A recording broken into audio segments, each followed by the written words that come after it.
Good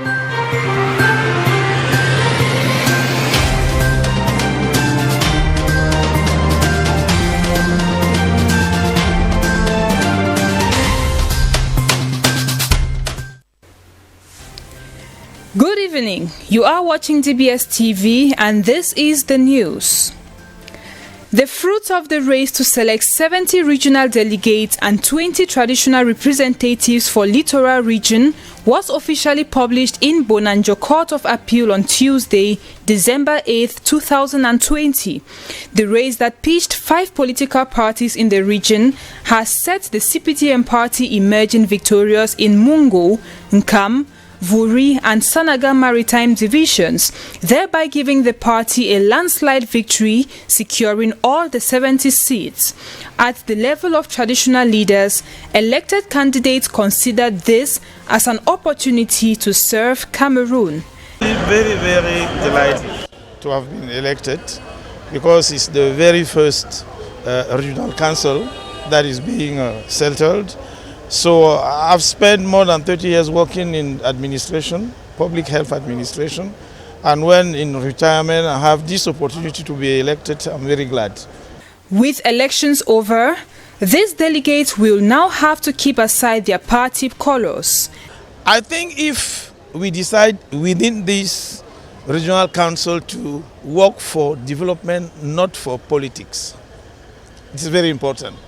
If we go there to do politics, so I think there will be no change.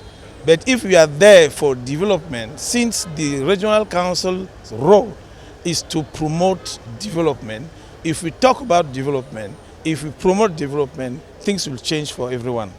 Being a fair game, unfortunate candidates did not forget to acknowledge the victory of those who won and are looking forward for future challenges. To thank all my members of our parties. We have done better than we can, but it was not good. We want to thank Elekam for the transparency of this election, and we know that, or we hope that we can do better for another team. It should be noted that this election ushers in the final stages of decentralization in Cameroon.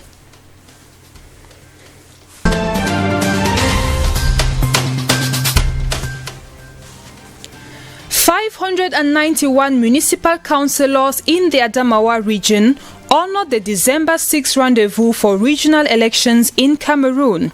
They overcame various obstacles of handicap, old age and health to exercise their civil duties and elect their very first representatives at the regional level.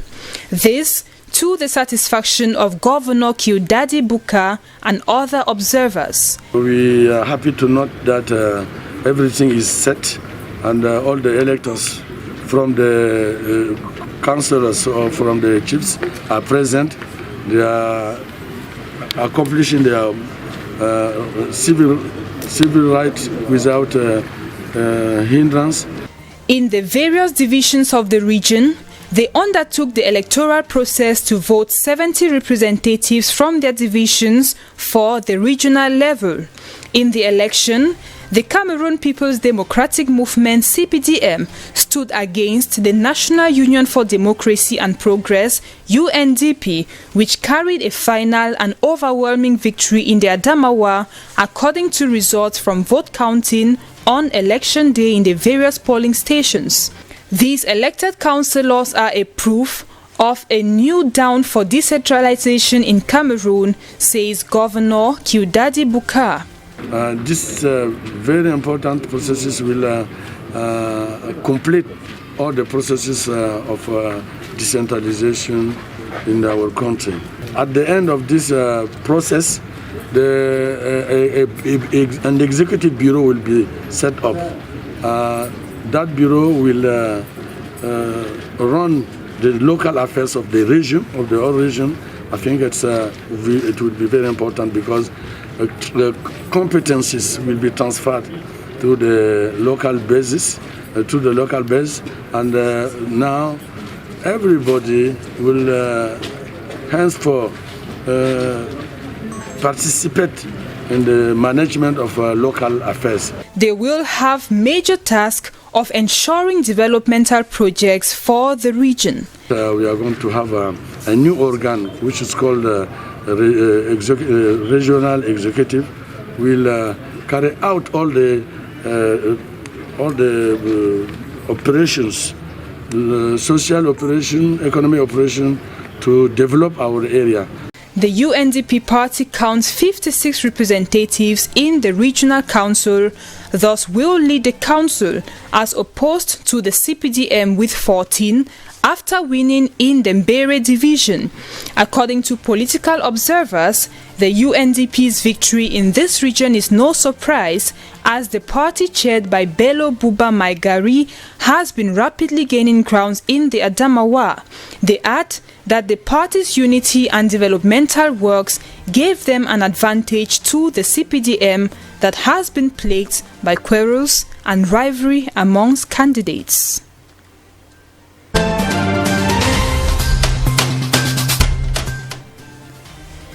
President Felix Tshisekedi and Prime Minister Silvestre Ilunga have met for the first time since mid-October for half an hour. According to sources at the Presidency of the Republic, during an interview, Felix Tshisekedi indicated to the Prime Minister the impossibility of continuing the collaboration with Joseph Kabila's Common Front for the Congo FCC party and asked him to resign. The institutional crisis that had been simmering for a long time was also a topic for discussion. Tshisekedi said in a speech on Sunday, December 6, that he would call for a new parliamentary elections if he was not able to convince enough lawmakers to join his coalition. Allies of former Congolese leader Joseph Kabila on Monday, December 7, rejected President Felix Tshisekedi's move to end his governing coalition, with them setting up a star tax of Tshisekedi's political strength and sparking clashes in the capital. Proclaimed winner of the elections, Tshisekedi rose to power since January 2019 under a secret coalition agreement with his predecessor, who kept the majority in parliament.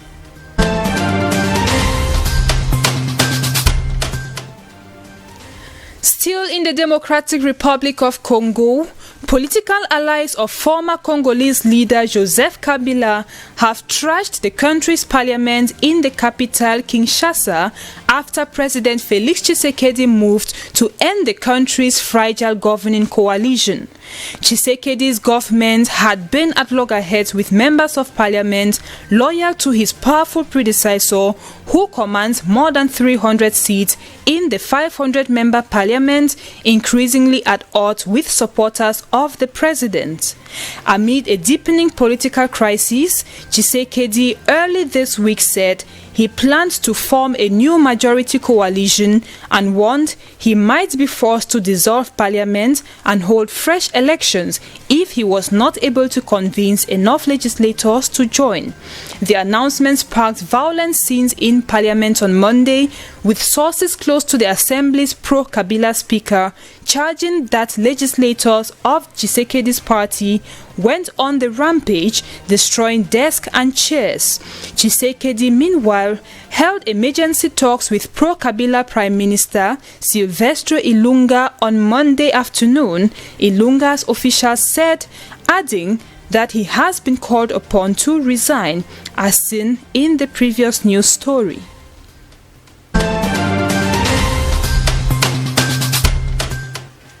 Mali's National Transitional Council, NTC, has been installed this weekend. It is the last organ of the transition to be put in place following the military coup of August 18. The appointments show an undeniable success for the military, even though many voices were raised, including that of the June 5 movement, to protest against the composition of the council imposed by the transitional authorities.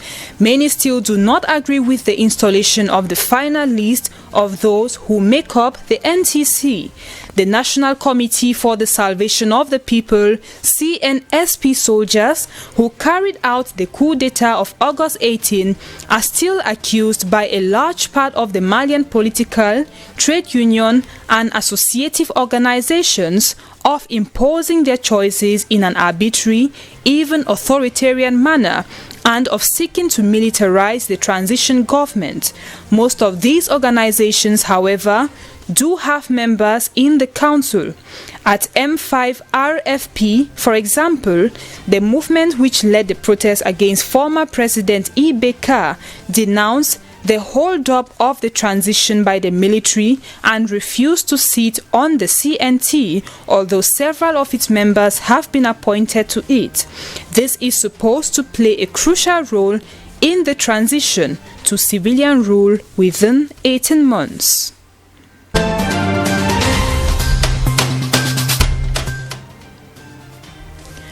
Polls have closed after Liberians today, Tuesday, December 8, voted in key midterm elections in which half of the Senate's 30 seats will be contested, as well as a divisive constitutional referendum and George Weah's plan to shorten presidential terms. It is said that the senatorial election will serve as an important gauge of the current level of support for President Weah and his Coalition for Democratic Change, CDC, as he approaches half a point in his first 6-year term. Alongside the vote on reducing terms, Liberians are also choosing whether to repeal a 1973 ban on dual nationality, a move which some hope could be an economic advantage in the poor nation of 4.8 million people. Former football star Weah has told supporters keeping the same leader for years is not the way to go and wants presidents and lower house politicians to serve for 5 years instead of 6 and senators 7 years instead of 9. About 2.5 million voters are registered according to the National Elections Commission, and should voters opt to leave the dual nationality ban, Liberians with 2 passports will still be barred from holding elected office. Initial results are expected this week.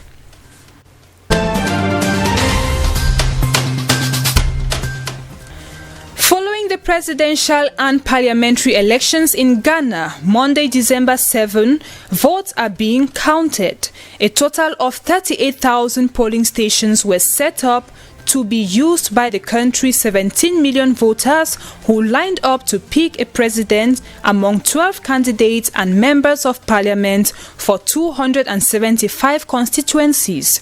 The country's electoral commission had revised the voter registry ahead of the polls to remove suspected foreigners who would have voted illegally as opposition, led by John Mahama, whose party later claimed some eligible voters were scrapped off the list. Despite the election being largely calm, heavy security is surveying the count in the capital Accra's Jamestown neighborhood, where Ghanaians are already celebrating the victory of their candidate. Ghana has ensured peaceful transfers of power on 7 occasions since it stepped into multi-party democracy in 1992.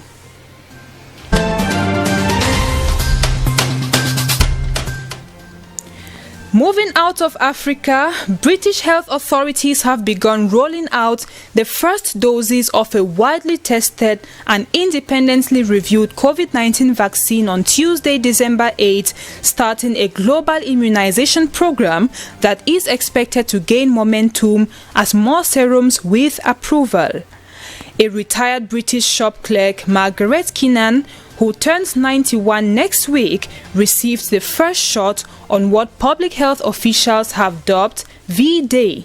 She was first in line at University Hospital Coventry, one of the several hospitals around the country that are handling the initial phase of the United Kingdom's program. Last week, Britain became the first country to approve the Pfizer-BioNTech vaccine, raising hopes of a breakthrough in the pandemic, which has killed more than 1.5 million people worldwide. It has been one of the worst affected countries in the world, with more than 61,000 deaths in the outbreak from 1.6 million cases. The first patients in line are the over 80s, care home workers, and at-risk frontline health and social care staff. All will require a second jab in 21 days' time. Buckingham Palace refused to comment on reports that Queen Elizabeth II, who is 94, and her 99-year-old husband, Prince Philip, would be vaccinated as a public example of its safety.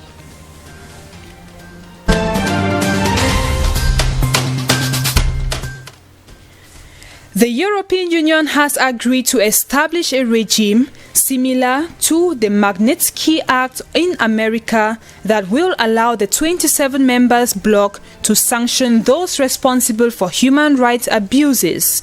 The decision was arrived at a meeting of European foreign ministers in Brussels on Monday and will allow the EU to freeze assets and impose travel bans on individuals involved in serious human rights abuses. It could also be forbidden from making funds available to those being sanctioned. The European Magnitsky Act, as it is known, is named after Sergei Magnitsky, who died in a Russian jail after uncovering a huge fraud scheme allegedly involving government officials. The man who helped Magnitsky discover these fraudulent acts said this is a historic step for Europe, but not the perfect one.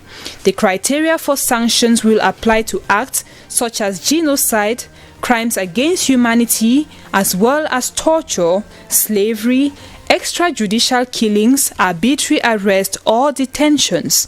It is then up to the European Council, which consists of all 27 national governments, to act upon a proposal from a member state or from the High Representative of the EU for Foreign Affairs and Security Policy to establish, review, and amend the sanctions list.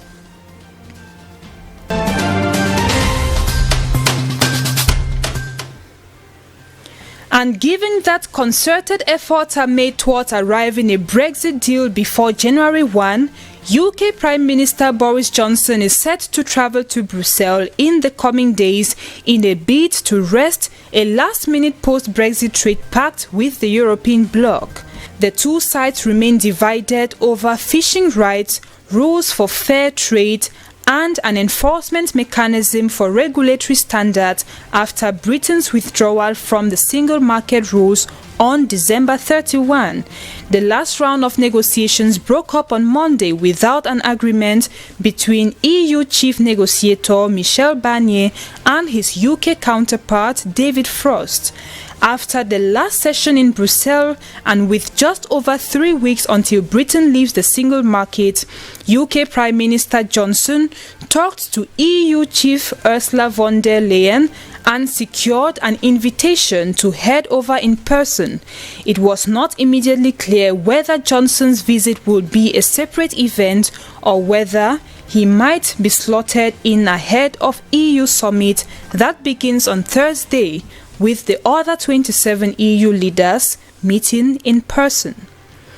We have come to the end of the news. Thanks for watching and see you tomorrow for a fresh edition. Good night.